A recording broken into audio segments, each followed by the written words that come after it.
What is going on, everybody? It has been quite some time. It really has. Especially for my American Freedom Radio people. I want to say thank you all for being so patient. As you all know, or maybe you don't if you don't follow me on YouTube or Twitter or Facebook. I've been dealing with some issues with, of course, the justice system that we all know was created to protect and defend the United States citizens and give us our due process. And we all know, as long as you have the money, anyone has the right to a fair and just trial in the United States justice system, right? That is a lot of sarcasm. For those of you who do not know, to make a long story short, I was harassed by police officers once again, where I was forced to shuff out thousands of dollars once again just to have a case dismissed because I was innocent once again. So I was dealing with that over the last couple of weeks, and I did start a GoFundMe, and it's been absolutely amazing. I actually have to take care of a few more things, but after that, hopefully I will be 100% good to go on that front. Until I'm black in the wrong place again, then at that point I can't really do anything about it. but hope for the best, right? So thank you all so much for listening to Mi Casa Es Su Casa on American Freedom Radio. And I do want to make a very special announcement before we get started. We have finished justinform.com. So if you have not created your profile on Just Inform, make sure that you do so. It is JUSTNFORM.com, justinform.com. It is what we consider to be the evolution of social media. A lot of people, we have about, I think, 200 people on the website so far in the last couple of days, and it has been very successful. People love the way the site works. They've been interacting with it. It's pretty intuitive, very smooth, and we're going to keep improving it based off of your recommendations and based off of what we see over time. And we hope that over time this will become your new favorite platform, if it isn't already for a lot of you observers out there. So definitely check that out if you have not. Once again, that's just JUST in as in N form FORM.com. So join that. With that being said, we have had a lot going on over the last 2 weeks since I've been gone. It's almost too much to cover in one episode, but we're going to do our best to cover it anyway, right? So before we get started, as usual, I'm going to ask you all to share this video, because we're going to have what we like to call real talk. We're going to address the Israel-Palestine conflict and the war crimes that took place. We're going to address the Iran nuclear deal situation and what could have possibly caused that to happen.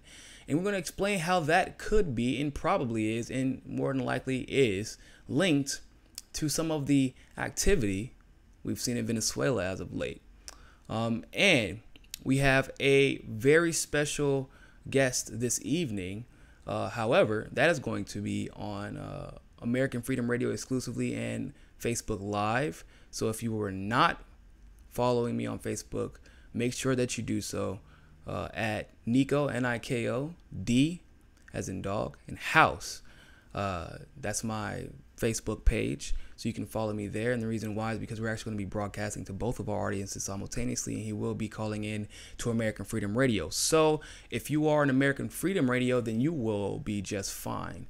But make sure that if you have not yet, to follow me on Facebook or to go on American Freedom Radio so that we can go ahead and hear Dr. Nichols. I don't know if y'all are familiar with, I call him Jason. His name is Jason. But for you all, he is a professor at University of Maryland in African American Studies.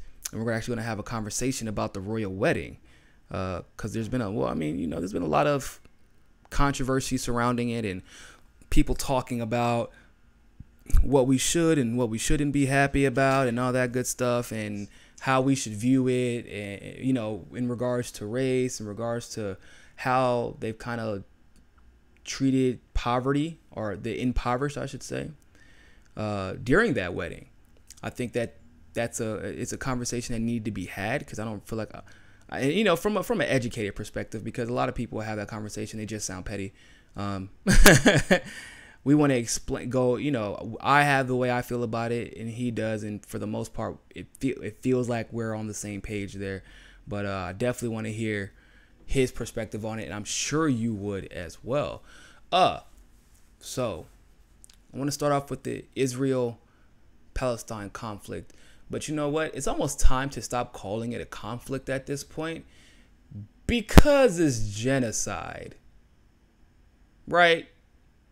I don't know if people understand what genocide means. So I want to go ahead and I want to look up the definition of genocide. People say, there are people who defend Israel and say that, no, I think we're exaggerating on what the term genocide means. Here's what we can take the simple definition of it.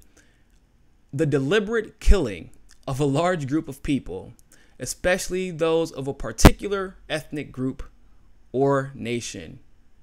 I'm going to repeat that. A deliberate killing.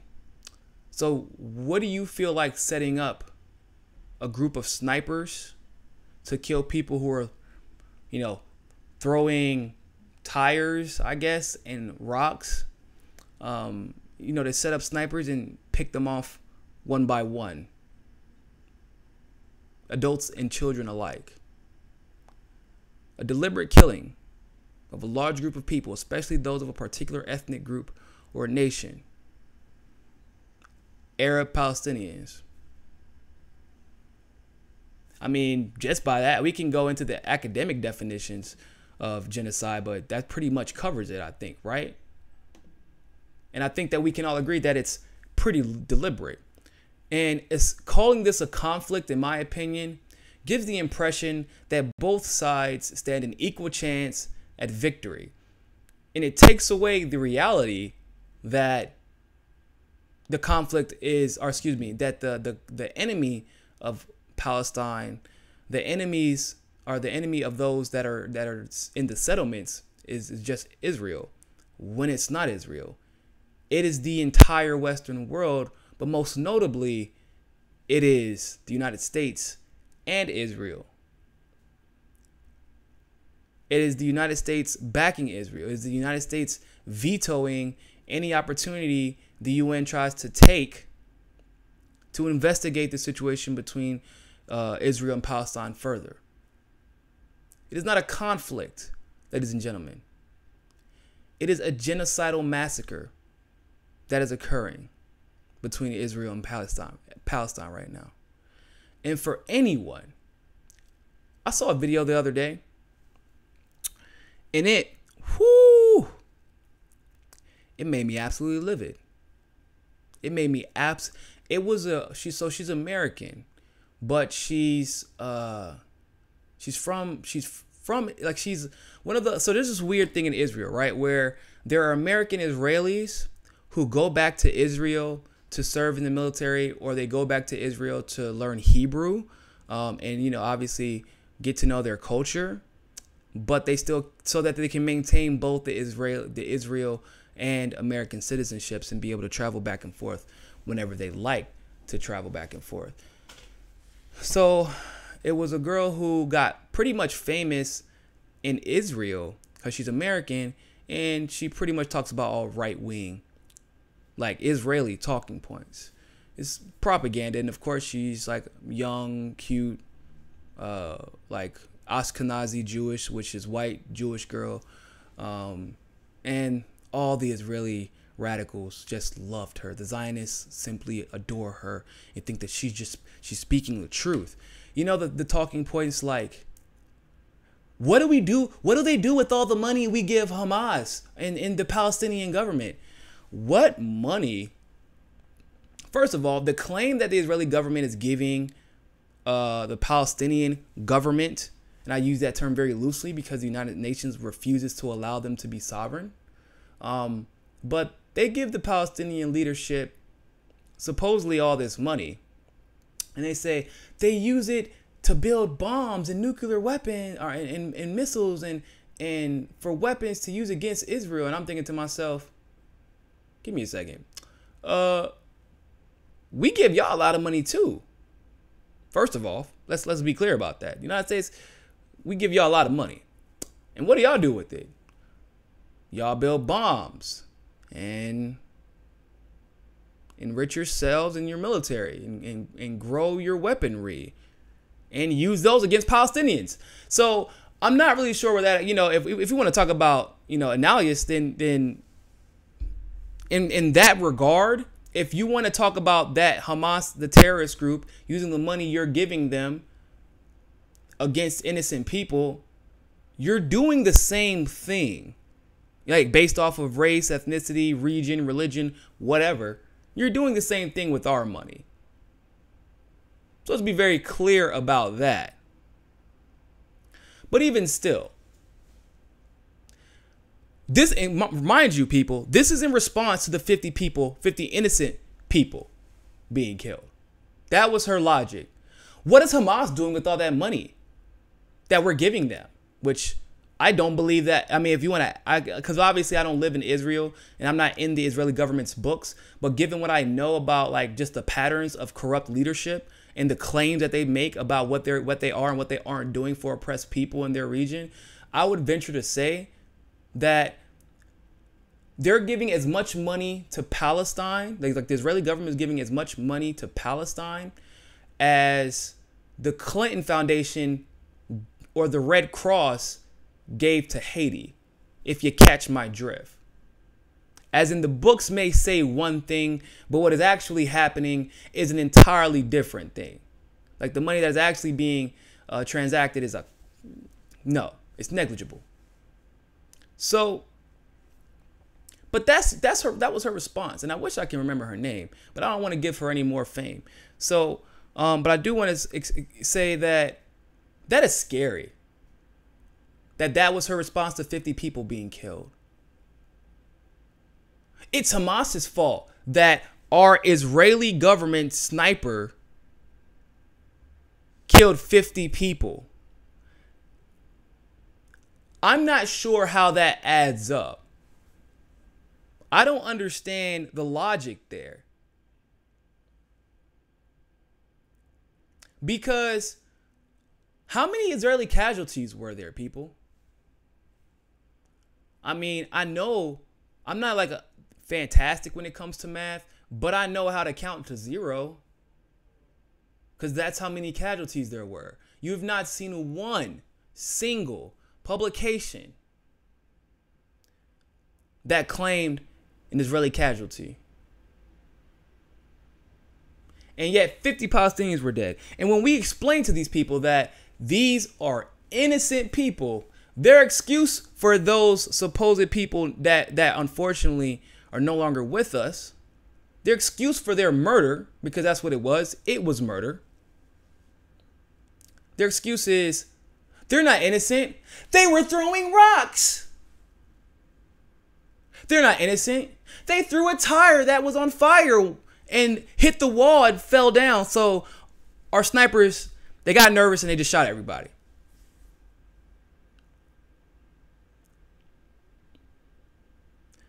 What in the actual hell? When you have kids and adults throwing rocks to protest, you know what that tells me? That tells me that you claim that that's all of those protesters are Hamas, right? That's what they say. All of those protesters are Hamas. All of them. According to the Israeli government, that's what they claim. All those protesters. You know, that's desperation. That is desperation faced with a very apparent lack of resources and military capability. Because remember, this is the same Israeli government who says they spend all their money on weapons for Hamas and Hezbollah. And then you double back, right? And you're like, hold on. They spend all their money on Hamas, or excuse me, if Hamas, quote unquote, is spending all that money that y'all give them on weapons, then where are these weapons at whenever they're protesting? There's a big hole, right? Supposedly Hamas is taking the money from the Israeli government and buying weapons to kill Israeli people, but when these Palestinians show up to protest, there's only ever Palestinian casualties.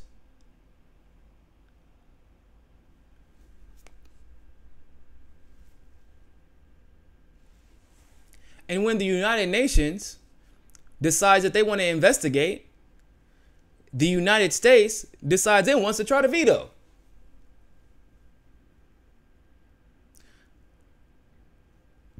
If you have nothing to hide, then why hide it? And I can't stand this bullshit. Oh, if you call out the Israeli government, you're anti-Semitic. Kiss my ass. Kiss all 32 by, what am I? 34 by 32 inches of my ass. Calling out the Israeli government as anti-Semitic, but you trying to equate Hamas to every Palestinian who lives in Palestine isn't Islamophobic. Calling out the Israeli government is anti-Semitic, but you equating Hezbollah to every Palestinian isn't Islamophobic, isn't discriminatory.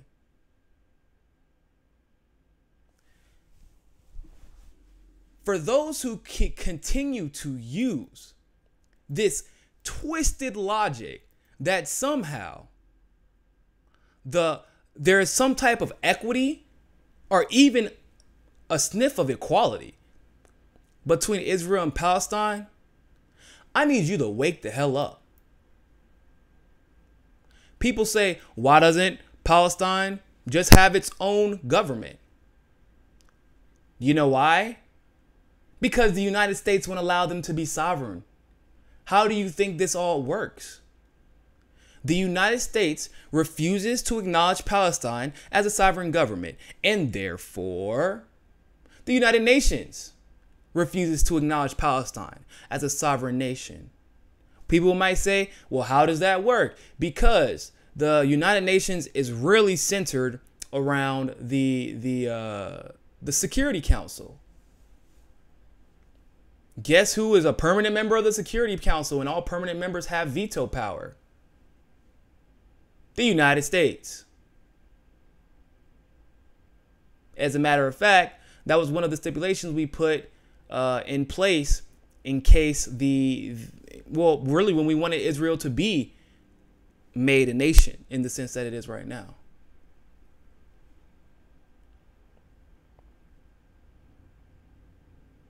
Think about that. Now, there is a level of supremacy. You can call it white supremacy. You can call it whatever you want to. But there's a level of supremacy, because I don't want people to only think that is because this is actually probably proof, if you will, that the hate for Palestinians and the claim to that land is less about the prominence or sovereignty of Judaism and the Jewish people, but more about supremacy. Because who runs the government? Is it look any different than the United States? You have Ashkenazi, white, Jewish people, mostly males, in charge. Okay, so whenever there was a very populist progressive candidate, by the way, who tried to end the Israeli-Palestinian conflict, He got assassinated by a far right-wing Jewish person, and then they elected Netanyahu through a corrupt election. And obviously, for years later, he put in place Lieberman, who is evil incarnate. But my point is, the Ethiopian Jewish people of Israel, who are Jewish, by the way, closer to the original Jewish people than the Eastern Europeans. The Ethiopian Jewish people were treated like trash. They are treated like dirt. They are walked all over in Israel as much as black people can be and have been in the past walked all over in America or in pretty much any Western culture.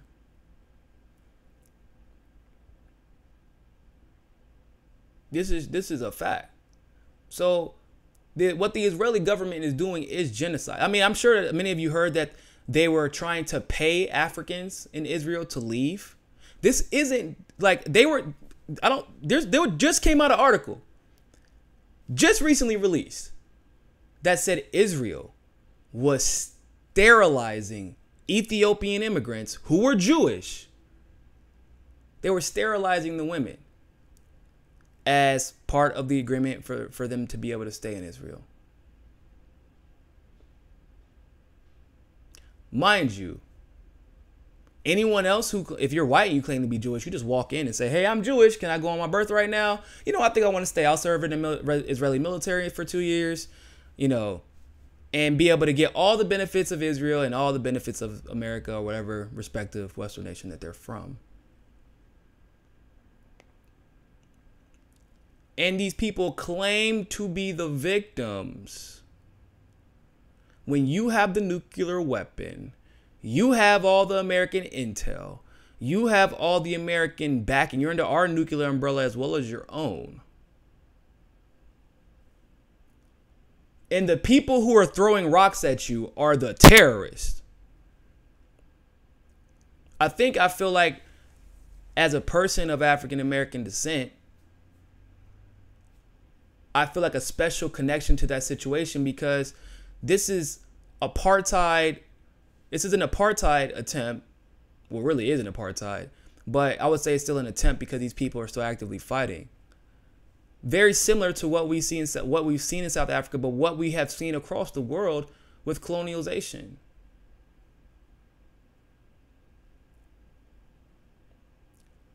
People can never understand. I know several people who are Israeli that I've had to talk to them and break through to them. And the only way that I can say is like, you will never understand. You think that you're the one being attacked because they use the rationality. But I know because of what I've seen. What, you saw people attacking you? Yeah. Do you think they could be attacking you because they're pissed off because they see you wearing the same uniform that represents their government that is, that is representing the Israeli government that is actively attempting to genocide them? There is no way you can justify expanding into the Palestinian settlements. There's no justification for it.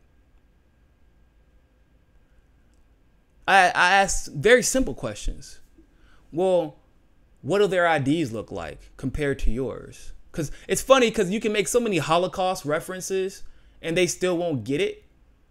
But I say, what do their IDs look like compared to yours? Well, they used to have their own special label, but they don't anymore. Now it's just like stars or something. I'm like, you're using ID cards to label whether or not somebody's an Israeli citizen. And you don't think that that's weird. Okay. I said, okay, so what about when you go into the settlements? Do they have the same rights as you? Like, how we have guaranteed unalienable rights in the United States and a lot of Western nations have that. I said, so like basic rights, like if you wanted to, could you own a gun if you go through the correct processes? They said, yeah. I said, oh, okay. So can those Palestinians in the settlements own a gun? Well, only like a select few that the Israeli government selects. Oh, so they don't have the same rights as you do. That's awkward. I'm really starting to have a hard time understanding how y'all are the victims.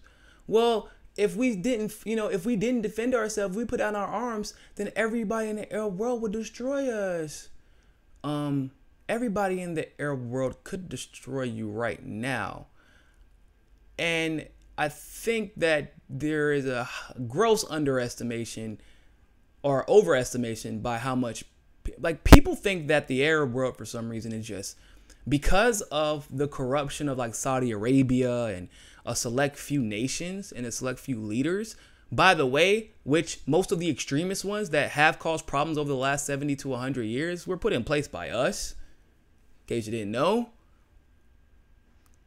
they were elevated by the United States and other Western nations during the McCarthyist Cold War-esque era. But if they wanted to wipe Israel off the face of the planet, they could have.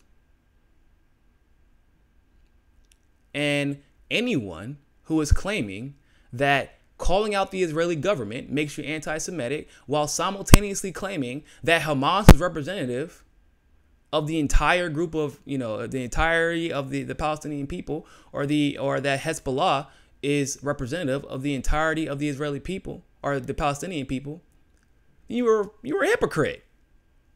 I critique my government all the time. Does that make me un-American? Does that make me... I critique Barack Obama. Does that make me racist? I critique those who need to be critiqued. But let's just talk about critique of my country. I critique the leadership of my country. Do you know why? Because I freaking love my country.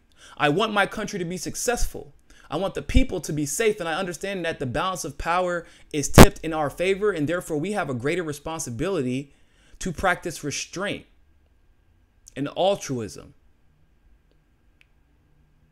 I mean, if you want to go for the practical, logistical reason why, because history has shown the chickens always come home to roost.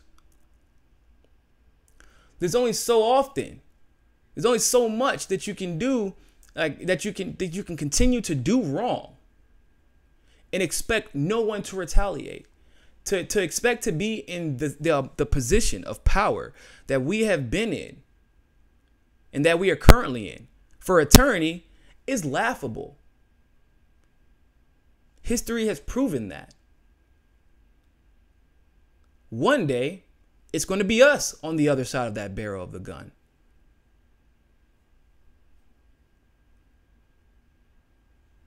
So, please, miss me with the whole, oh God, if you critique the... Like, what's even crazier is that Netanyahu isn't even well liked. There are people right now who will look at you and tell you, I hate Bibi Netanyahu. I hate Lieberman. I don't trust the Israeli government. The Israeli government's corrupt. They take money from, all type of corrupt governments and oligarchies and corporatists in Saudi Arabia. We don't trust them. We don't like them. And then I'm like, oh, but what about their policies with Israel and Palestine? Or excuse me, with Palestine? They go, well, no. Well, that's different because... No. You can't say, oh, I vehemently distrust my government and policies they're making. Except for every policy that I've ever met about Palestine, I trust all that. That makes no sense. Do you know what that means? That is what we call implicit racism. If you're only okay with your government's policies when they're, passing laws that affect one particular group of people or oppresses or suppresses one particular group of people, that is called racism. It's discrimination. You're advocating for discrimination.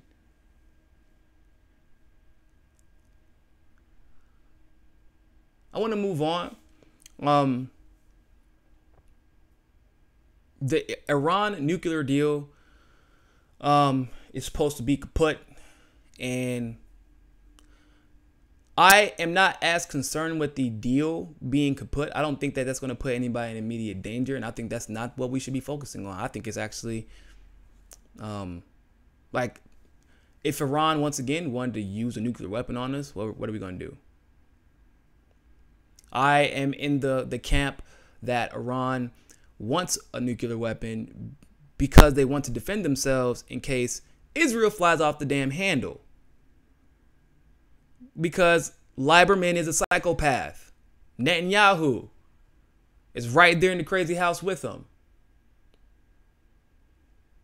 I would want a nuclear weapon the same reason North Korea wants a nuclear weapon, to protect themselves against us. But the Iran nuclear deal has been, you know, oh, we need to protect the nuclear deal because of A, B, C, D, E, F, G. It's been all about the nuclear weapon, but they're not actually discussing what that deal was actually about. Because of the volatility of our relations with Iran, their economy was getting hurt. And so they're like, the whole point of the Iran nuclear deal was so that we could finally begin to trade and rebuild our economy after years of American embargoes. But guess what? Didn't work, because we're constantly threatening them. And then when it comes to the Republican war hawks, they're always talking about going to war with Iran. The neoliberals are not much different at all. We've made it pretty clear for the last 4 to 5 years that we have every intention on invading them and disrupting them for a plethora of reasons. I don't want to go into them right now, but it's kind of convoluted. But the reason that Iran deal fell through had nothing to do with nuclear weapons, people. It's because they dropped the petrodollar. They dropped the US dollar. Yes, sir. Isn't that crazy how that works? Everybody who drops the dollar, all of a sudden, we roll up into their hood and we got beef with them. Every time. You curious as to where else that's happened? Oh, well, I'll give you an example. Remember last year when I did a cover, I covered the Venezuela situation because they switched to cryptocurrency, but that wasn't really the real headline. The real headline was that Venezuela also dropped the petrodollar and the dollar, switched off of our currency, and all of a sudden we put them on the Muslim ban list. More specifically, we put anyone who was able to negotiate on behalf of the Venezuelan government, we put all of them on the ban list, which is weird. But it isn't weird. It's because we had already been planning some stuff in Venezuela, and I'm going to go into that a little bit in a few minutes. But the Iran nuclear deal was always going to fall through. First of all, I should say that. But it didn't really do a lot. It just said that, okay, they would only enrich to a certain percentage, but it was like a free trade agreement. It was like another free trade agreement where they have to follow all the regulations that we put forth, and if they break even one, then we have all the power to embargo them. But understand, I don't know if you all remember, but we already threatened to put more sanctions on Iran whenever the Syria situation started with Rex Tillerson last year, when he pretty much re-announced in early January that we have every intention on invading Syria and that we will go after Iran next. He said this. So because of the volatility of the United States and our ridiculous handling of foreign relations abroad, in the Middle East, they had to make a decision, which I believe was probably the right one. And if their economy was already hurting, it was hurting before the nuclear deal, it was hurting after the nuclear deal, and the main factor in all of this is the US dollar and the United States in general. So, drop the dollar and the nuclear deal. Hell, you're getting bombed by Israel anyway, right? Your troops are getting bombed by Israel anyway. And Israel I think we all know at this point, is absolutely an extension of Iran. I mean, excuse me, of the United States. So even though we put a nuclear deal in place that created this facade of this fake cloak of peace between the United States and Iran, Israel is going behind the scenes and lighting them up. And the United States is doing what about it? What have we done? What have we said? How has our government reacted to Israel breaking our Iran deal? Because that's what really happened. Israel broke our deal as an ally of the United States. That's how treaties work. I don't know if y'all know this. Israel, as a member of the United Nations, broke the treaty, broke the nuclear deal whenever they started bombing troops, like Iranian troops, and I was in Iranian military. What do we say? It seems to me, I mean, Netanyahu is also like a psychopath, so he would do it just because. But also, you don't think that we were trying to force Iran out of that nuclear deal? We want beef with Iran. We want it. The same reason we're crying for problems with Syria. And you want to know how I know? You want to know how I know? Because, like I said, last year I did a report on Venezuela. I said, this is really weird and nobody's talking about this, but anybody notice that Venezuela's on the Muslim ban list? Why the hell is Venezuela on the Muslim ban list? That's really peculiar. Last time I checked, the Venezuelans were not a direct threat, not a direct terrorist threat to the United States. I mean, we have a lot of Venezuelan refugees in Miami.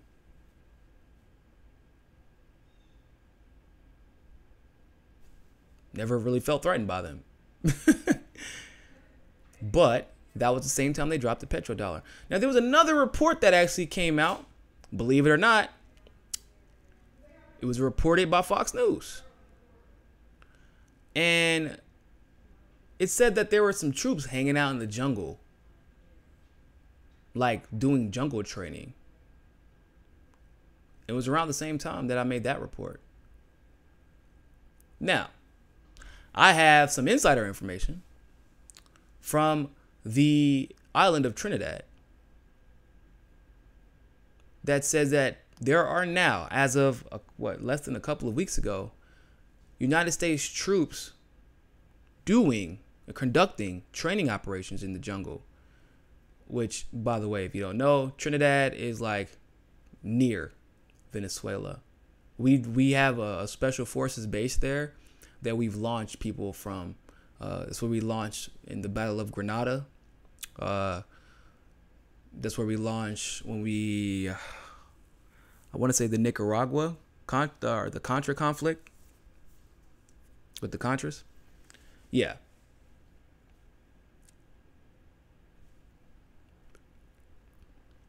Yes, sir.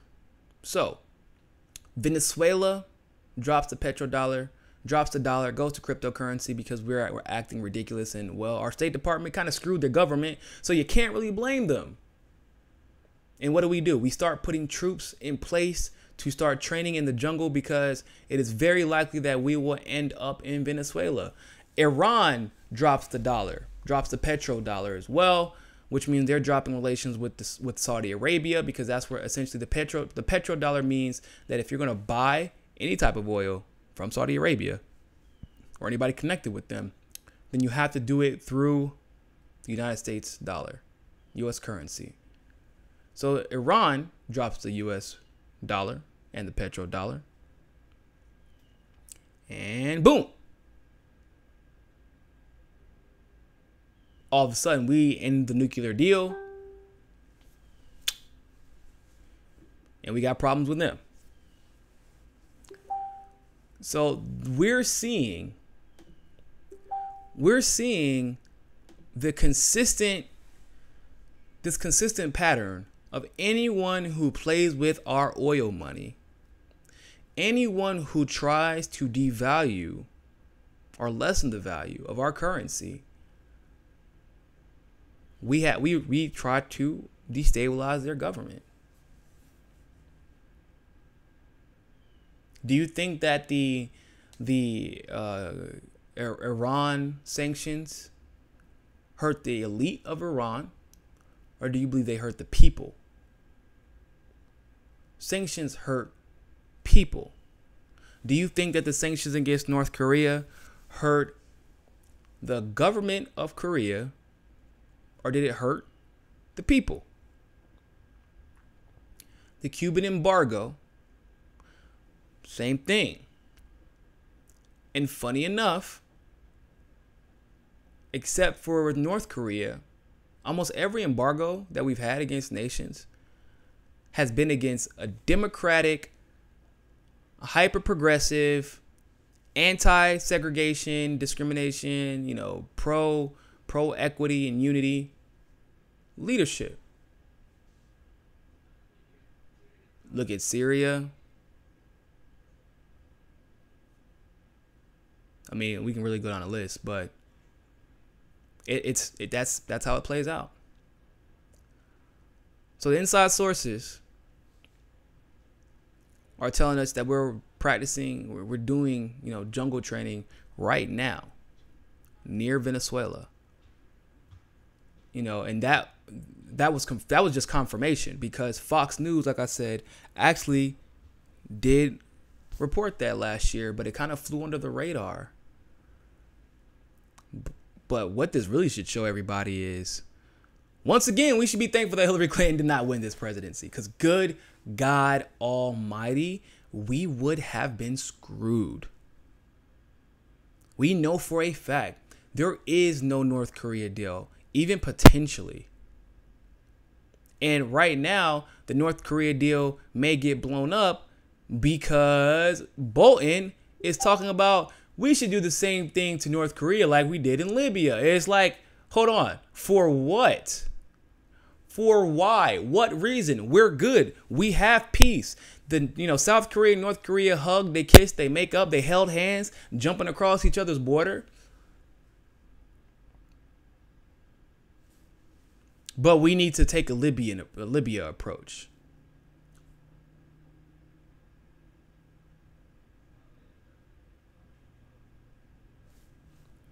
It doesn't, it's not making any sense.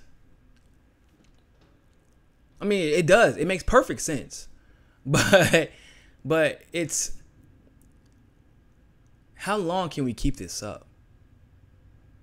How long can we keep, maybe if you don't want people devaluing your currency, stop being dickheads. Stop perpetuating genocide. Stop creating things like radical Islam, like extremist Islam. Stop allowing Wahhabism to reign supreme.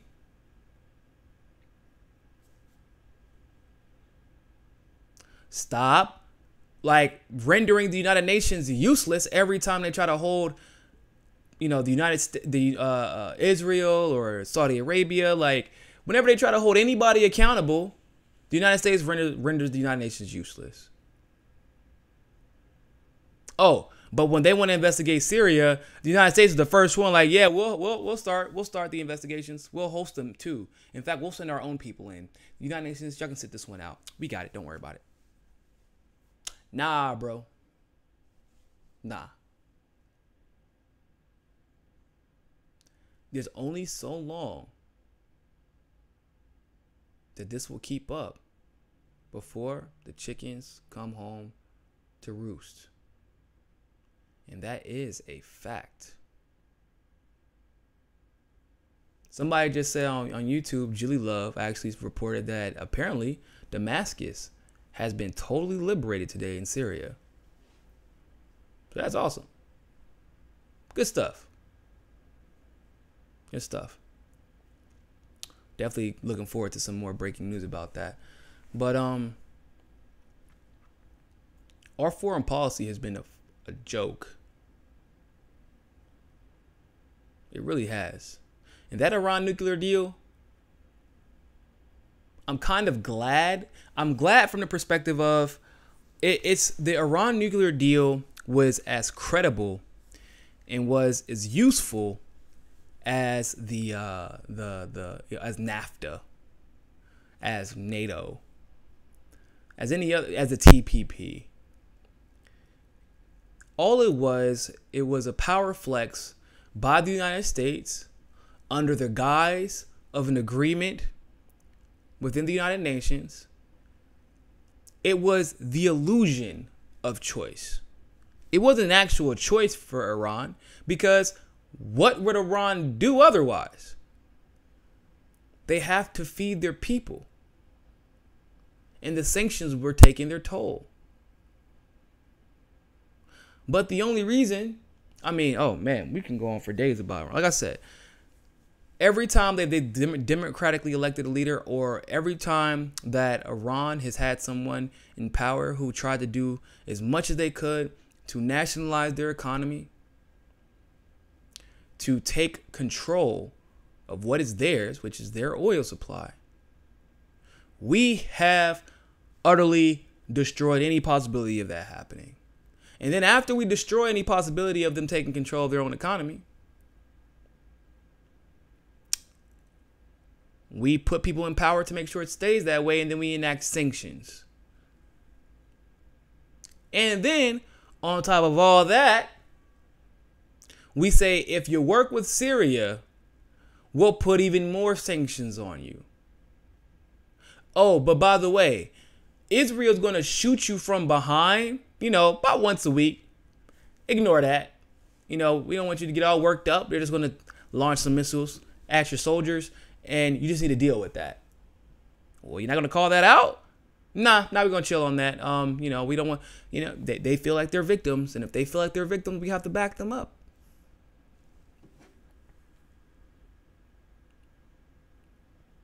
I want you to think of the countries that we consider allied nations.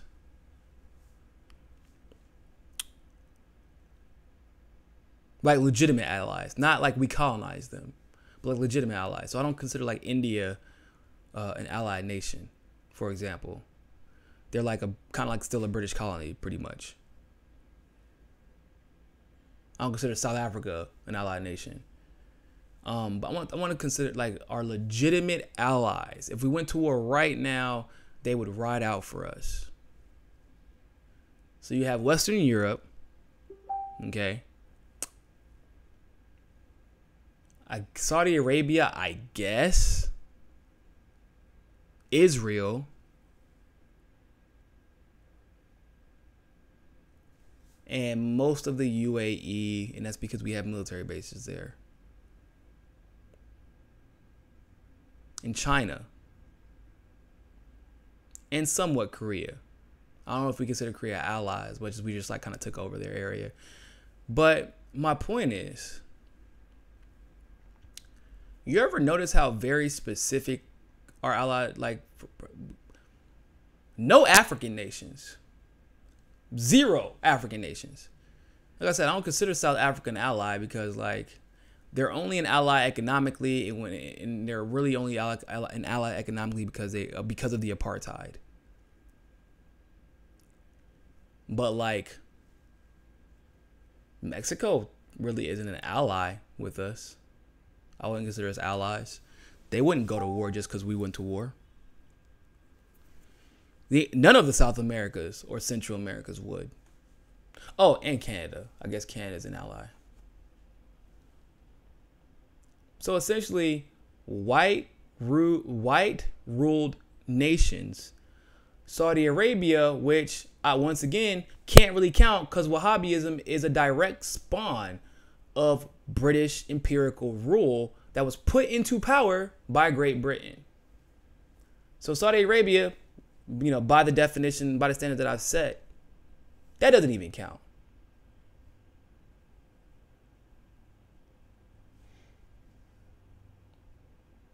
We abuse those who do not look like us, who do not talk like us. China was our enemy for a long time until they got an economic backbone and we had to rely on them. But the United States as a government and the leaders, considering most of them were old white guys who were pretty open about being racist, like Lyndon B. Johnson, Harry Truman, Richard Nixon, Bill Clinton. I don't know if George W. was racist. He was just stupid. But it's clear. It is very clear how our economic policies have been shaped. And the chickens are going to come home to roost if we don't start valuing the lives of those of the people in the countries affected by our truly ignorant, discriminatory, imperialist policies. And like I said, if you need proof about that, if you truly want proof that our policies and the policies of the Western nations that ally with us, and even the couple of Middle Eastern nations that ally with us, you don't think they're discriminatory, if you don't think that there's no discrimination involved, I want you to think about the fact that you've probably never even known that there's an African Union, and that you've never even known that African Union actually convinced Gaddafi to step down for the sake of Africa to keep the West out. And yet that never made the history books, and that never made conversation. I want you to consider the fact that, once again, the Ethiopian people are treated like dirt in Israel. You know, depending on the area, your income, you know, all that good stuff. Ethiopian people are treated similar to the Palestinian people. And if you're an Ethiopian refugee coming in now, good God. The Somalian Jewish people are treated like trash. Literally like trash.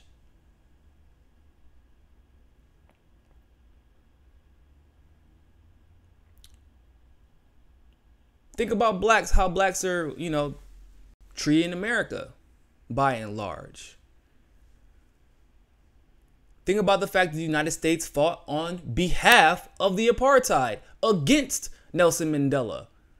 Think about the fact that Fidel Castro, for some reason, thought that, hey, maybe it's a good idea to not treat black people like shit, and actually fought with Nelson Mandela. And he happened to be the guy that we embargoed and claimed to be this brutal, criminal dictator at the same time that we still had active and open, unapologetic segregation and Jim Crow. All of these things intersect. All of these realities intersect. And to understand the great problem, like money in class is the biggest problem. But the symptoms, racism, discrimination, you know, how some Jewish people are treated because of the Israeli government and how we view them. How black people are treated in America because they need our slave labor. And so the prison industrial complex takes its toll. So we have a special guest coming up after this break, 5 minutes, exclusively on American Freedom Radio's website and on Facebook Live. So make sure you go to Niko D House. And always remember, people, if I don't catch you later, find your balance. Peace.